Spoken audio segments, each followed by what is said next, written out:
You really think that Joe Biden in his 80s, the Joe Biden we saw on that debate stage, would do better than Kamala Harris? So Michael Knowles returns to the issue is to gloat about Donald Trump winning the election, according to the host. This is not some heated debate. It's more of an intellectual interview about how Democrats failed miserably and what Trump is going to do.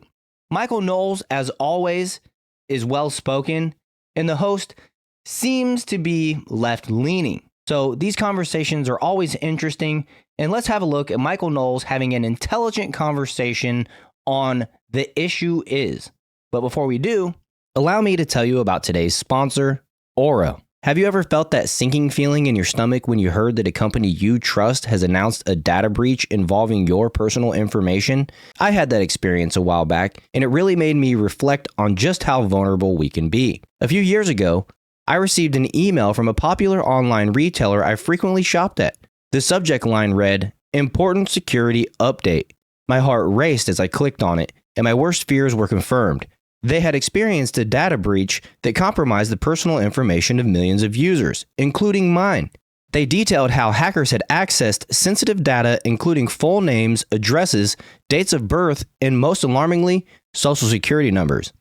In that moment, I felt a mix of anger and panic. How could this happen to me? I had trusted this company. I immediately started to think about the potential consequences. What if someone used my information to open a credit card in my name? What if I became a victim of identity theft? This incident was a wake-up call for me, and it highlighted the importance of having solid protection against identity theft. That's when I discovered this video's sponsor, Aura. And let me tell you, it has been a game changer. Aura is a fantastic tool to help protect your personal information and keep your identity safe. Aura provides comprehensive identity theft protection features that monitor your data across billions of data points, including the dark web and public records. One of the most compelling aspects of Aura is their identity theft protection. They alert you if your social security number or other personal information is found in potentially compromised areas.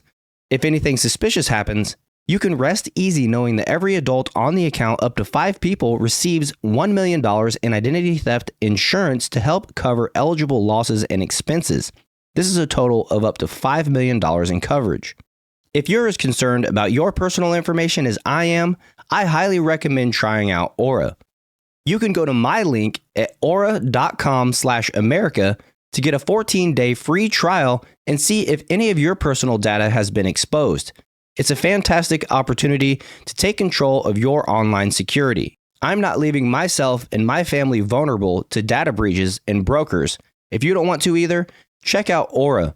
With their suite of protection features, you can safeguard your identity and keep your information private. Remember, the internet can be a dangerous place, but with tools like Aura, you don't have to face it alone. Thanks for watching, and be sure to click the link in the description to start your free trial today. From the RNC in Milwaukee this summer when he was confident that Donald Trump would win the election. Well, Michael turned out to be right, and now he's here to gloat. Michael Knowles, welcome back to The Issue Is. Alex, thank you so much for having me, and thank you for my favorite introduction I've ever heard, which is Michael was right. I want all of my appearances to begin with that phrase. And by the way, I like your subtle branding of your cigars that you've placed.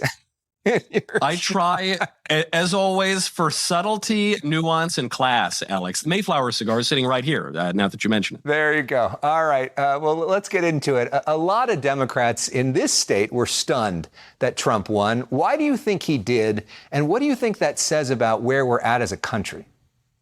I think Trump is a really talented candidate. I know that there are many, even in the Republican Party, who still doubt that. But I think it's impressive when one can win a non-consecutive second term for only the second time in American history, win the highest office in the land before you've ever been elected dog catcher. He's good. He just brings in a lot of people who are not commonly on the Republican team. However, all of that said, I think the Democrats just really blew it. I think Biden also would have lost to Trump, but I think he would have had a better shot than Kamala. I think the past 4 years have just been disastrous. I think on meat and potatoes, kind of kitchen table topics, the Democrats lost Americans. The inflation was just too bad. The immigration crisis had just gotten a little bit too bad. Foreign policy had spun out of control. And then on the more ideological or social issues, I think Democrats had lost the common sense. Much has been made of the transgender ideology, specifically as applied to children. Now there's a Supreme Court case, U.S. versus Skermeti. I think Democrats really overstepped. And I think people who are center left, more liberally minded, guys like Joe Rogan, people like J.K. Rowling, even in another country, these are people who want to vote for the left-wing party, but transing the kids was just a little bit too much. So I think the Democrats seem to lose the common sense. They lost a connection to the common people. And so as a result, Trump won not only in an electoral college landslide, but he even won for the first time in 2 decades the popular vote as a Republican. You really think that Joe Biden in his 80s, the Joe Biden we saw on that debate stage, would do better than Kamala Harris?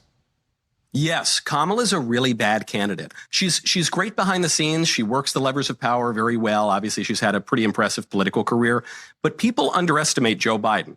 I know he's got dementia. I know he's obviously in decline. Even if he had been firing on all cylinders, I think his record was just too bad, probably, to get reelected. But he's good at politics. This is a guy who managed to get himself elected to the Senate before he was constitutionally eligible to do it. He spent half a century in politics, got himself up to VP, was able to get elected president even after he was a cadaver by all accounts. So he's got a real talent in retail politics. Kamala just doesn't have that. She's just not likable. And so it was a mistake. Probably Democrats would have done a lot better with someone like Gretchen Whitmer, would have done a lot better with someone like Gavin Newsom. But I think some of those other Democrats thought, you know what, let's send up Kamala to be the lamb to the slaughter, and we're going to keep our powder dry for 2028. As much as I like Michael Knowles, I got to disagree there because they're floating Kamala Harris to be the front runner in 2028. My initial take was actually what Michael Knowles was saying, that Kamala Harris was a throwaway candidate. They only had a couple months to try to put together this whole thing, but people invested over $1 billion into that campaign, and obviously she lost. And now, she's basically trying to determine if she wants to make a run for governor of California or if she wants to, again, make a run for the White House in 2028. And it's great because what can the Democratic Party do at this point? They're going to turn their back on the black woman? I mean, get real. Well, of course they would, because they really have no principles. And in my opinion, the Democratic Party as a whole, not every single individual, is more racist than they perceive, right? The whole white fragility aspect of things, they basically admit that they're racist and they think that everybody else is too, which is completely wrong. And that's them projecting themselves onto Republicans or MAGA. But, just to that last point, I initially thought that Kamala Harris was a throwaway candidate, but now I think they're going to be forced to back her if she decides she wants to run. But that's 4 years away. A lot remains to be seen. And let's get back to Michael Knowles. Of course, Kamala Harris was very successful in California politics, winning a lot of statewide elections here. Let's go to the cabinet, the president-elect's cabinet, filled with a lot of billionaires and Fox News hosts and contributors who are really good on TV. What should we read into how Trump plans to govern based off the team that he's assembled? Well, I think he needs to start picking more Daily Wire hosts for his cabinet. That would be my first suggestion. But barring that, I think he's made mostly really good picks here. There were some stumbles. Obviously, Matt Gaetz was never going to make it through Senate confirmation. So President Trump let that one go. Now the Democrats are coming after Pete Hegseth. And I think Pete has a much, much stronger claim to his office than maybe even Matt Gaetz did. The knock on Pete Hegseth in general is that he's a TV host, but I think that's actually a plus. Being able to communicate, being able to speak in a manner that is concise and persuasive, I think that's good in a cabinet role, especially when you're going to be the figurehead for the American military. One of your chief jobs is just driving recruitment. I think probably Pete Hegseth has already driven an increase in recruitment and in morale. Now they're attacking him because he's been married multiple times, has a history of being a bit of a Casanova. So those are fair enough attacks, I guess. But if those attacks are going to apply to him, then good luck getting Bobby Kennedy through. And I think it's rich coming from the party of Bill Clinton, the party that tells us that marriage is not a serious matter and divorce is fine and polyamory and polygamy and all the rest of it. I think it's a little bit disingenuous. So I think Hegseth has a really good chance of making it through. If he does go down, I think that's going to pose a real threat to the Trump agenda because they've already got a little blood in the water with the Gates debacle. If Hegseth goes down too, I don't think you're going to get Bobby Kennedy through. I don't think you're going to get Tulsi Gabbard through. Already you're seeing the intelligence community come out and say, dozens of officials warn that Tulsi is a Russian spy or something. Same kind of nonsense you saw with the 51 discredited intelligence officials who came after Trump. And then down the line, you're going to see some problems. But now broadly, I've only focused on the controversial picks.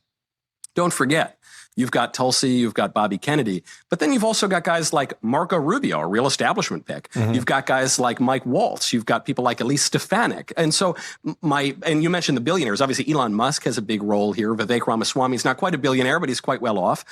So what do we make of it big picture? I think what we're seeing here is an acceleration of what we saw in Trump's picks in the first term, which is that this man is going to be unpredictable. He's going to pick a total dove for some positions, and he's going to pick a John Bolton for another position. And that's been a strength of his in negotiating with his adversaries in America and with America's adversaries overseas, is you can never quite tell where the guy's coming from. Although I think we both would say that he's not going to pick John Bolton this time.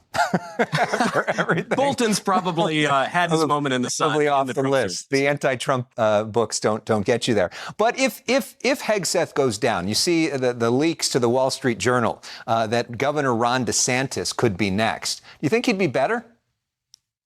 I think DeSantis would be great at just about any job in the country. However, I'm a little reluctant to believe these leaks because we have to remember the fights that we're seeing politically right now are not just left versus right, Democrat versus Republican. There are big fights within the Republican Party. Joni Ernst, U.S. Senator, is one of the people holding up the Hegseth nomination. There are reports out that she wants the job for herself, so there might be a little bit of self-interest there. And there are also fights within the Trump camp. So there are factions within the Trump camp that are fighting and vying for influence. And so when I see these leaks to places like the Wall Street Journal, I wonder if it's sort of like a push-pull, supposed leaks that are really just trying to get another candidate into a decent position. That is in no way a knock on DeSantis. He's an extremely competent, extremely intelligent guy. I'm sure he'd be great in any role Trump put him in. But speaking as a citizen in Florida, I think we'll leave Ron DeSantis right where he is as governor and let him finish his term, right? He's the best governor in the country as far as I'm concerned. But I gotta say, if the Republicans let down the American people and they don't confirm Trump's cabinet picks like Pete Hegseth, Tulsi Gabbard, or RFK Jr., there's going to be primaries. Elon Musk has even said that he would fund primarying these people. He would fund their opponents in primaries. So it's a career ender, in my opinion, if any Republican out there doesn't confirm Trump's cabinet picks. And I think that would have applied even to Matt Gaetz as Attorney General. But unfortunately, it appears that Matt Gaetz has gone the way of money. He wants to enrich himself with his TV show, and he's done being a public servant, or at least for now. Maybe he'll be the next in line to replace Ron DeSantis in 2 years, but that all remains to be seen. So anyways, I hope you guys enjoyed this conversation. Michael Knowles is funny. Don't like a lot of these people over at the Daily Wire, but Michael Knowles and Matt Walsh, they're still good. And so anyways, with that, I hope you guys enjoyed this one. If you did, make sure you hit that like button, share this video, subscribe to the channel, and I'll see you guys in the next one.